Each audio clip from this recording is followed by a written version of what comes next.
annoncer que nous allons continuer à promouvoir les valeurs qui ont fait de CARE une organisation unique. Nous allons continuer à favoriser l'échange et le partage d'expériences entre nos membres, à promouvoir des initiatives innovantes et encourager l'engagement des entreprises en faveur d'une société plus responsable et plus pérenne. Cette année, nous avons prévu une série de débats, de tables rondes et d'ateliers pour répondre aux grands défis auxquels notre société est confrontée. Nous allons discuter de la transition énergétique, de l'éthique des affaires, des innovations sociales, de l'impact des technologies du numérique sur le monde du travail et de bien d'autres sujets. Nous sommes convaincus que l'entreprise a un rôle important à jouer dans la construction d'un monde plus juste et plus équitable. Nous sommes persuadés que les entreprises peuvent être à la fois louables et responsables et que ces deux objectifs sont parfaitement compatibles. Les matinales de CARE continueront d'être un lieu d'échange et de réflexion constructif où chacun pourra apporter sa contribution à la construction d'une économie plus responsable et plus durable. Je suis convaincue que le partenariat entre CARE et l'Agence française de développement sera fructueux pour la promotion de l'entrepreneuriat responsable et la mise en place de projets durables dans un pays en développement. Je remercie donc tout le monde, je remercie les membres de CARE, je remercie toutes les personnes qui jusque-là ont toujours soutenu les matinales de CARE et encore une fois l'Agence française de développement. Je vous remercie et je vais donner le relais à Madame Sophie Aubert pour qu'elle puisse nous présenter le projet sur lequel on a travaillé ensemble. Merci beaucoup.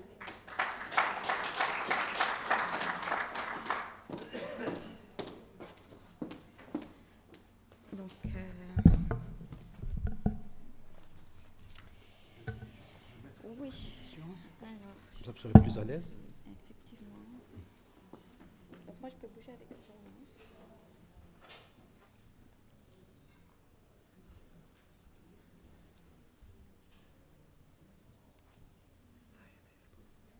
مفتوحة déjà.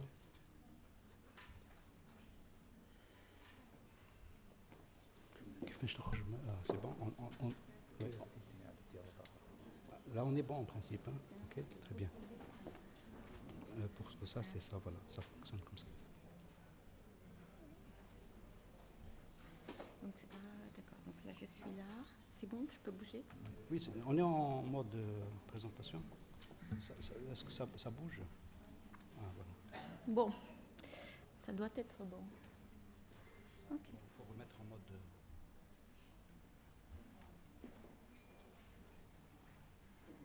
C'est la technique. Je pense que ça va aller. Voilà. Je préférerais, oui. En fait, je peux faire perdre plus de temps.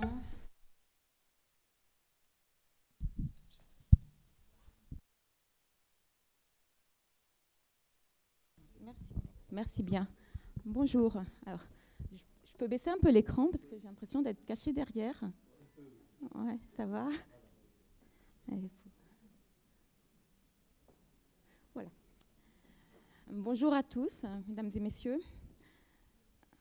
Donc, je suis très, très heureuse que l'AFD ait eu l'occasion de s'associer à CARE pour cette matinale dédiée à l'économie verte et à l'intérêt que représente cette économie, cette modalité économique pour les entreprises algériennes. Donc pour l'AFD, c'est une thématique importante qui est très en phase avec les actions que nous conduisons ici, puisque nos grandes priorités en Algérie, ce sont la transition énergétique, ce sont le soutien au capital humain et en particulier la formation professionnelle, l'entrepreneuriat vert, et c'est l'environnement. Par exemple, notre agence d'expertise technique internationale, Expertise France, soutient avec le programme Économie bleue la mise en œuvre de la stratégie nationale Économie bleue de l'Algérie, avec le ministère de l'Industrie. Également, cette agence Expertise France soutient la mise en œuvre d'un programme d'appui au secteur agricole au bénéfice du ministère de l'Agriculture. Et nous-mêmes, Agence française de développement, sommes en train de mettre en œuvre avec l'ONUDI et au bénéfice du ministère de l'Industrie un programme intitulé EcoVertec, économie verte et circulaire. Donc, d'ailleurs, nous en reparlerons tout à l'heure de ce programme. Donc, pour nous, cette matinale sur l'économie verte est vraiment très, très alignée sur nos sujets. Donc, pour entrer dans le vif du sujet, de quoi parle-t-on? Donc, pour l'AFD, l'économie verte, c'est une économie qui cherche à maintenir l'équilibre du capital naturel. Et le programme des Nations Unies définit cette modalité économique comme une économie qui favorise une amélioration du bien-être humain et de la justice sociale, tout en réduisant les risques environnementaux et les pénuries écologiques.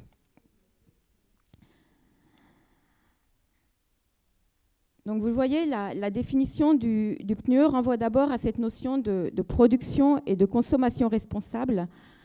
Et cette notion se retrouve dans l'un des objectifs de développement durable de l'agenda 2030 des Nations Unies, qui a été adopté en 2015, l'ODD numéro 12.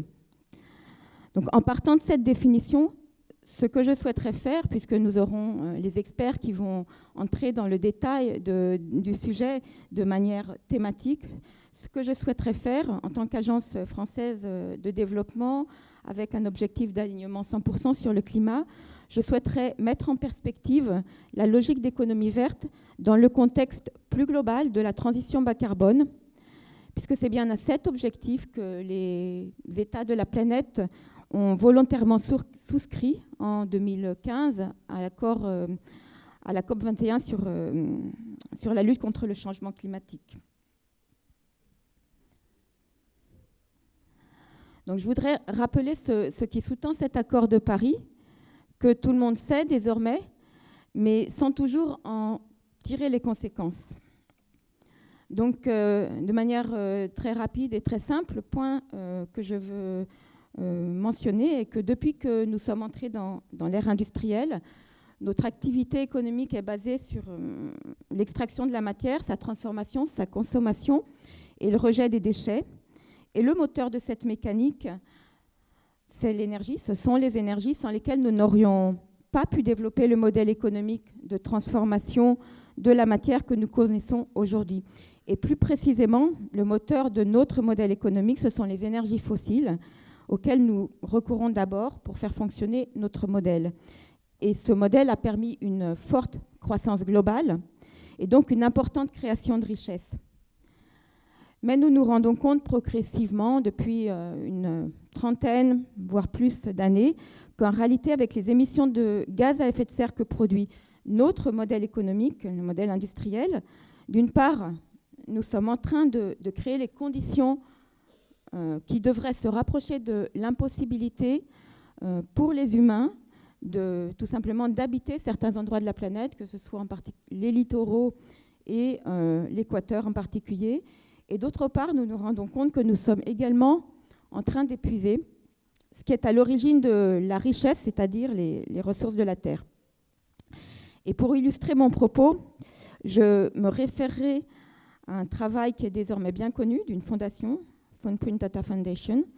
Cette fondation calcule, à partir de modèles, donc calcule chaque année le jour au-delà duquel l'humanité a épuisé, utilisé l'ensemble des ressources que la Terre peut régénérer en un an, soit le jour au-delà duquel ce que nous extrayons de la Terre pour faire fonctionner notre modèle économique ne pourra pas être renouvelé par cette même Terre.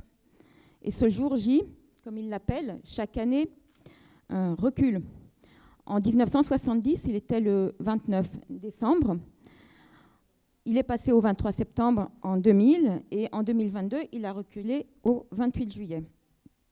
Alors ce jour J global peut être calculé ou décliné par pays. Et selon la fondation en question, donc pour l'Algérie en 2022, on était au 4 septembre. Pour la France, le 5 mai. Et pour le Qatar, le curseur pointe au 10 février.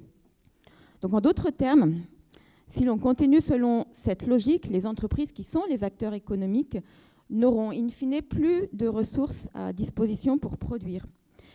Et c'est la raison pour laquelle s'est développé ce concept d'économie verte. Donc nous avons pris conscience que nous devions limiter l'extraction de la ressource si nous voulions éviter de nous mettre dans une situation de rupture. L'autre point important de la définition du PNUE que j'ai présenté tout à l'heure, ce sont les notions de bien-être humain et de justice sociale. Et elle renvoie à un partage juste et équitable du bénéfice tiré de la ressource prélevée. Donc cette notion de partage équitable, c'est un élément majeur d'une autre COP, pas la COP 21 sur le climat, mais cette fois-ci la COP 15 sur la biodiversité, qui s'est tenue à Montréal en fin d'année dernière, la COP Montréal, en décembre dernier. Et pour illustrer mon point, je prendrai l'exemple des informations sur les ressources génétiques. Ces informations doivent être partagées et elles doivent l'être de manière juste et équitable, parce que si ce n'est pas le cas, nous nous plaçons dans une situation où nous aurions un petit groupe qui se trouverait en position de contrôler la majorité avec le droit pour lui. Et c'est ce qui s'est passé et ce qui se passe, par exemple, avec les semences. Et vous avez peut-être aussi noté tout récemment que cette question du partage juste et équitable des informations génétiques a été un élément majeur d'une autre conférence des parties, une COP. Donc une conférence toute récente qui s'est tenue à l'ONU en février 2023 sur la conservation et l'usage des espaces marins de haute mer. Donc c'est la même logique, en fait. Ce que disent le PNUE, le Programme des Nations Unies pour l'environnement, et ses conventions, c'est que personne ne devrait avoir le droit de s'approprier les informations sur le patrimoine génétique du vivant sur Terre. Et c'est aussi ce qui est défendu à travers cette notion d'économie verte. Maintenant, pour entrer dans le concret, au regard des éléments de cadrage que j'ai voulu poser, préciser, je crois que l'économie verte ne peut pas se résumer à l'économie circulaire, à l'économie solidaire, à l'économie collaborative. Je pense que c'est tout cela, mais c'est aussi plus que cela, avec de grands enjeux derrière, comme par exemple les informations génétiques du vivant sur Terre, que j'ai voulu développer tout à l'heure, et évidemment la question climatique. Donc je pense que c'est pour cette raison que cette idée d'économie verte, cette nouvelle modalité de croissance est si clivante, même si l'autre raison peut être la question de la rentabilité de ce modèle économique, et c'est ce que l'on discutera tout à l'heure. Pour moi, je voudrais prendre quelques exemples de création de valeur à partir de la mise en pratique de cette idée de croissance verte pour illustrer maintenant ce qu'est l'économie verte de notre point de vue, Agence française de développement, avec des exemples très divers. Alors, un premier exemple, la revente de téléphones portables, l'iPad et autres modèles reconditionnés. C'est un modèle qui fonctionne. On peut par exemple citer Back Market, la plateforme Back Market. Un autre exemple, la rénovation thermique pour limiter la consommation énergétique et ses impacts environnementaux. Et ce n'est pas seulement pour alléger les factures, puisque le coût de l'énergie varie dans le temps et dans les lieux, si l'on peut dire.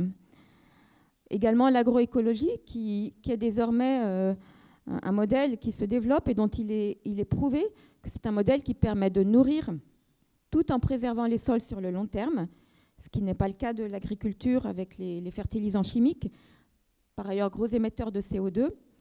Un autre exemple, toujours en liaison avec la nature, la gestion durable des forêts. La gestion durable des forêts permet à la forêt de se régénérer avec des arbres autochtones, c'est-à-dire pas des palmiers ou des eucalyptus, et des arbres jeunes, donc qui absorbent plus de CO2. Donc c'est une démarche qui fait vivre la filière économique du bois, qui crée des emplois, qui apporte de la valeur, tout en contribuant au stockage des gaz à effet de serre. Ce type de projet est beaucoup soutenu par l'AFD dans les régions, évidemment, où il y a la présence de forêt, et par exemple au Gabon, sur une réserve de 600 000 hectares. Donc ces exemples que je viens de prendre sont volontairement variés pour démontrer que l'on ne parle pas de revenir en arrière en abandonnant la science, l'expertise. Et le schéma que vous voyez ici et que je ne détaillerai pas, puisqu'il le sera certainement de manière diverse par nos experts. Mais ce schéma montre les opportunités pour les entreprises que constituent les différentes étapes sur lesquelles elles peuvent se positionner sur le cycle de l'économie circulaire, qui est une modalité de l'économie verte. Et ici, que l'on parle du recyclage des ressources biologiques en vert ou bien des matériaux techniques en bleu. Donc, pour conclure, cette nouvelle logique économique constitue un champ nouveau d'activité. Qui dit nouveau, dit aussi besoin nouveau de ressources humaines, d'expertise, mais aussi d'organisation des filières, de cadres réglementaires, pour être en mesure de s'inscrire dans cette logique. Et un certain nombre d'éléments sont absolument nécessaires pour développer cette logique d'économie verte et créer des opportunités d'affaires. Donc, je citerai en particulier le cadre réglementaire qui doit autoriser, encourager, voire parfois contraindre. On peut citer le tri sélectif avant la collecte, ou bien l'autorisation pour telle ou telle activité de recyclage ou de retraitement. Ensuite, la nécessité de disposer d'une expertise, souvent très pointue, pour innover, pour la mise en place et le suivi des procédures. Et puis enfin, pour que cette économie verte existe, ces modèles se développent, bien sûr, il est nécessaire que les consommateurs soient aussi convaincus de l'intérêt à s'inscrire sur une trajectoire verte dans leur vie quotidienne. Voilà, je vous remercie.